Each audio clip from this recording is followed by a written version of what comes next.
Өзге де жаңалықтар. Қаламызда автобус жедел алдын алу шарасы өтуде. Рейд облыс бойынша қаңтардың 22-сі мен ақпанның 18-і аралығында жүргізіледі.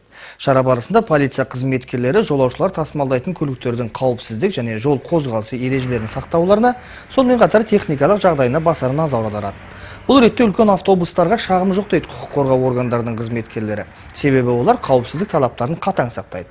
Ал шағын көліктер адам өмірі мен денсаулығына қауіп төндіретін ереже бұзушылықтарға жол береді.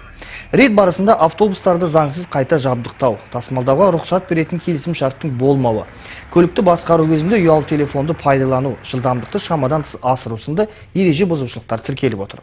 Бұған қоса тәртіп сақшыларының көліктердің техникалық жағдайына қатысты шағымдар көп. Бүгінге дейін полиция қызметкерлері 148 әкімшілік құқық бұзушылық фактісін тіркеген. Сегодня были выявлены. Шара барысында әкімшілік кодекстің 591 бабына сәйкес, яғни көлік айдап келе жатып, ұялы телефонмен сөйлесу фактісі анықталды. Сондай-ақ екінші хаттама нөмір 38 бағыттағы автобустың жүргізушісіне толтырылды. Онда автокөлік құралының техникалық жағдайы талапқа сай келмейді.